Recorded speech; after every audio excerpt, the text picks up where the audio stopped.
Welcome back to story board. ఇద్దరికి మధ్య వయోభేదం పుష్కరానికి పైగానే ఉంది. ఆయన ముంబై తీరంలో పుడితే ఈయన గుజరాత్ తీరంలో ఎదిగారు. మరి వీళ్ళిద్దరిని కలిపిందెవరు? వీరిద్దరూ కృష్ణార్జునులుగా ఎదిగిందెప్పుడు? అసలు మోడీ అమిత్ షాల రాజకీయ ప్రయాణం ఎలా మొదలైంది? ఎప్పుడు మొదలైంది? ఎక్కడ మొదలైంది? మన జీవితంలో ఎందరో వ్యక్తులు తారసపడుతూ ఉంటారు. కానీ వారిలో కొందరు మాత్రమే మనల్ని మరింత ముందుకు తీసుకెళ్లడానికి వస్తారు.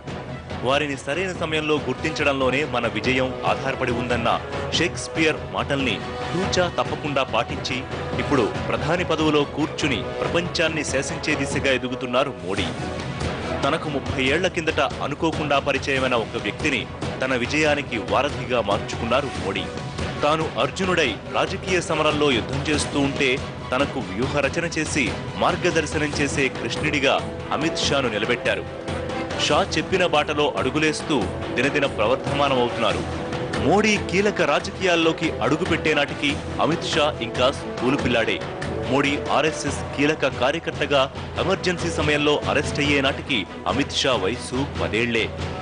ఈ పిల్లాడే తన రాజకీయ జీవితానికి ఊతమిచ్చే వ్యక్తి అవుతారని మోడీ అప్పట్లో ఊహించి ఉండకపోవచ్చు. కానీ కాలం వీళ్ళిద్దరినీ ఒక్క తీరానికి చేర్చింది. అక్కడి నుంచి కలిసి పడ్డ వీళ్ళిద్దరి ప్రతి అడుగు విజయానికే బాటలు వేసింది. మోడీకి ముఖ్యమంత్రి పదవి అదృష్టవశాత్తు వచ్చినా దాన్ని శాశ్వతం చేసే దిశగా బాటలు వేసింది మాత్రం అమిత్ షానే.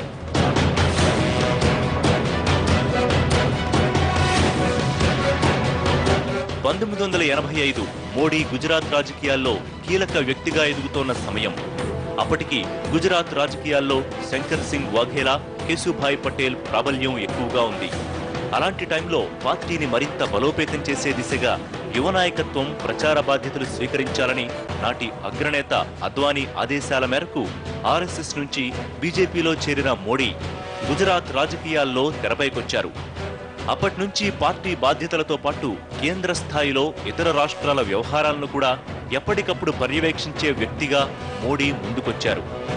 అలా ఇంతింతై వటుడింతై అన్నట్లు మోడీ గుజరాత్ రాజకీయాల్లో ఎదిగిపోయారు. 2001లో కచ్ భూకంప బాధితులకు పరిహారం సరిగ్గా అందలేదన్న ఆరోపణలతో కేశుభాయ్ పటేల్ రాజీనామా చేశారు.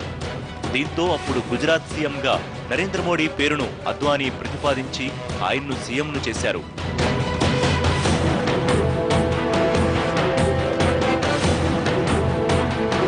ఇక ముంబైలో ఓ పెద్ద వ్యాపారి ఇంట్లో పుట్టిన అమిత్ షా డిగ్రీ పూర్తయ్యాక స్టాక్ బ్రోకింగ్ కంపెనీ నడిపించారు. చిన్ననాటి నుంచే ఆర్ఎస్ఎస్ కార్యకలాపాల్లో చురుగ్గా పాల్గొన్న అమిత్ షా ఆర్ఎస్ఎస్ కార్యకర్తగా పనిచేశారు. అలా 1982లో అహ్మదాబాద్ ఆర్ఎస్ఎస్ సమావేశానికి వెళ్లినప్పుడు నరేంద్ర మోడీతో ఆయనకు పరిచయం ఏర్పడింది. అప్పటికి ఇద్దరు ఆర్ఎస్ఎస్ కార్యకర్తలే. మోడీ బీజేపీలో చేరిన ఏడాది తర్వాత 1986లో అమిత్ షా కూడా బీజేపీలోకి వచ్చారు. వయోభేదాలున్నా ఇద్దరి ఆలోచనలు మాత్రం వెంటనే కలిసిపోయాయి. ఇద్దరు పార్టీ కోసం, ఆర్ఎస్ఎస్ కోసం కొత్త వ్యూహాలు పన్నడం మొదలుపెట్టారు. 1991 సార్వత్రిక ఎన్నికల్లో ఎల్కే అద్వానీ పోటీ చేసిన గాంధీనగర్ స్థానంలో ప్రచార బాధ్యతలన్నీ అమిత్ షానే దగ్గరుండి పర్యవేక్షించారు. అలా ఇద్దరు గుజరాత్ రాజకీయాల్లో అడుగుపెట్టారు. 1997లో సర్కిల్స్ ఉప ఎన్నికల్లో పోటీ చేసిన అమిత్ షా ఎమ్మెల్యేగా విజయం సాధించారు. అక్కడి నుంచి వరుసగా 4 సార్లు ఎమ్మెల్యేగా ఎన్నికయ్యారు. ఇదే సమయంలో మోడీ కూడా గుజరాత్ రాజకీయాల్లో కీలకంగా ఎదుగుతూ వచ్చి అనూహ్యంగా ముఖ్యమంత్రి అయ్యారు. ఇలా ఇద్దరు గుజరాత్ పాలిటిక్స్ లో దూసుకుపోతూ వచ్చారు. అమిత్ షా మోడీ వేర్వేరుగా చూడాల్సిన అవసరం లేదండి. అమిత్ షా మోడీ వ్యూహకర్త అయితే అమిత్ షా అమలు చేసేవాడు. కొన్ని సందర్భాల్లో స్థానిక అంశాలను దృష్టిలో పెట్టుకొని మనం సోషల్ ఇంజనీరింగ్ను చాలా స్పష్టంగా కనపడుతుంది అమిత్ షా విషయంలో. అట్లాగే మోడీ విషయంలో మోడీ ఓబీసీ వర్గానికి సంబంధించిన వ్యక్తి కాబట్టి ఇలా సోషల్ ఇంజనీరింగ్ను ఆ యొక్క ప్రిన్సిపల్ను బాగా పాటిస్తున్నట్టుగా మనకు కనపడుతుంది. అనూహ్యంగా ముఖ్యమంత్రి అయిన మోడీకి గుజరాత్ అల్లర్ల తర్వాత వచ్చిన ఎన్నికల్లో అమిత్ షా చేదోడు వాదోడుగా ఉన్నారు. ఆ ఎన్నికల్లో మోడీ ఓడిపోవడం ఖాయమనుకున్నారంతా. అప్పటికే గోద్రా అల్లర్ల మచ్చ దేశమంతా పాకింది. కానీ ఆ ఎన్నికల్లో ప్రజలు మరోసారి మోడీకే పట్టం కట్టారు. ఇంకా చెప్పాలంటే గుజరాత్ ప్రజల్లో ఉన్న అనుమానాల్ని తొలగించి మోడీని జనామోదం పొందిన నేతగా అప్పట్లో గెలిపించింది అమిత్ షా వ్యూహమే. నాటి నుంచి వీళ్ళిద్దరూ వెనుదిరిగి చూడలేదు.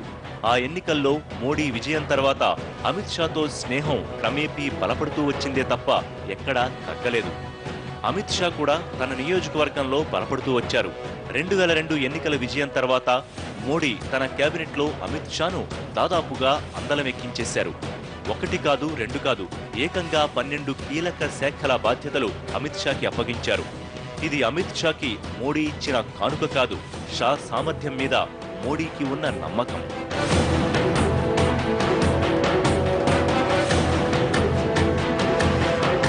అప్పట్నుంచి గుజరాత్ను మోడీకి కంచుకోటగా మారుస్తూ వచ్చారు అమిత్ షా. రాజకీయ ప్రత్యర్థుల బలాన్ని క్రమేపీ తగ్గించేస్తూ ప్రతిపక్షాల్ని దాదాపుగా నిర్వీర్యం చేసేశారు. అంతేకాదు, పార్టీలో కూడా అసమ్మతి రాగాలు వినిపించకుండా అందరి నోళ్లు మోయించారు. మోడీ గుజరాత్ అభివృద్ధి మీద దృష్టి పెడితే అమిత్ షా గుజరాత్ను మోడిఫై చేయడం మీదనే దృష్టి పెట్టారు. మోడీ హోంమంత్రిగా ఉన్న టైంలో జరిగిన సొహ్రాబుద్దీన్, కౌసర్ బీలా ఎన్కౌంటర్ల వ్యవహారాన్ని ఓ పత్రికా విలేఖరి బట్టబయలు చేయడంతో మారు మాట్లాడకుండా మోడీ మాటపై రాజీనామా చేశారు అమిత్ షా. కోర్టు ఆయన్ను గుజరాత్ నుంచి బహిష్కరించడంతో 2012 వరకు గుజరాత్లోనే అడుగు పెట్టలేదు.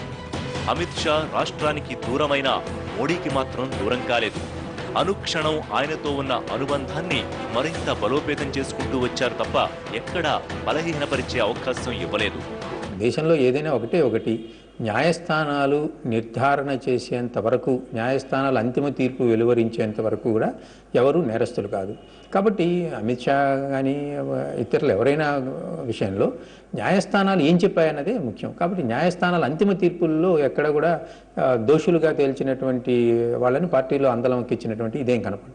కాబట్టి న్యాయస్థానాల్లో ఎక్కడ దోషులుగా తేలనేటువంటి వాళ్ళందరూ కూడా నిర్దోషులతోనే సమానం, సమాజంలో అందరితోనే సమానంగా ఉంటారు. కాబట్టి ఎవరో కొద్దిమంది చేసినటువంటి ఆరోపణల ఆధారంగా, వీటన్నిటి ఆధారంగా దాన్ని జడ్జి చేయలేరు. కాబట్టి న్యాయస్థానాలు ఎక్కడైనా కానీ ఇచ్చేసి ఉండి అమిత్ షా మీద తీర్పులు వెలువరించి ఉంటే దాన్ని నరేంద్ర మోడీ గారు ఆచరించకుండా ఉంటే దాన్ని క్వశ్చన్ చేయడానికి అవకాశం ఉంటుంది. కానీ 2010లో సొహ్రాబుద్దీన్ కేసులో అమిత్ షా అరెస్ట్ అయినప్పుడు ఆయన రాజకీయ జీవితం ముగిసిపోయిందని అంతా అనుకున్నారు. ఆ సమయంలో మోడీ ఆయన వెన్నుకాశారు. అమిత్ షాను పార్టీలో కీలక నేతగా ఉంచుతూనే 2014 ఎన్నికల్లో తన ప్రచార బాధ్యతలన్నీ ఆయనకే అప్పగించేశారు. మోడీని ప్రధానిగా చేయడానికి అమిత్ షా అహర్నిశలు శ్రమించారు. వాస్తవానికి మోడీ తర్వాత గుజరాత్ నెక్స్ట్ సీఎంగా రేసులో వినిపించిన మొదటి పేరు అమిత్ షానే. కానీ మోడీ మాత్రం అమిత్ షాకు పగ్గాలు అప్పగించలేదు. కనీసం కేబినెట్లో కూడా చోటివ్వలేదు. దీంతో అమిత్ షాను మోడీ దూరం పెట్టారా అన్న అనుమానాలు వినిపించాయి. కానీ అనూహ్యంగా తాను ప్రధాని అయిన 3 నెలల్లోనే అమిత్ షాను కమల దళపతిగా సమున్నత స్థానంలో కూర్చోబెట్టారు. తానెక్కడుంటే అక్కడ అమిత్ షా కూడా ఉండాలన్న సత్యాన్ని మరోసారి చాటి చెప్పారు.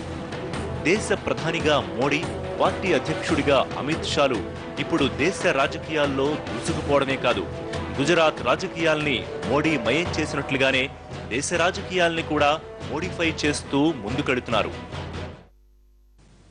స్టోరీ బోర్డులో మరో షార్ట్ బ్రేక్.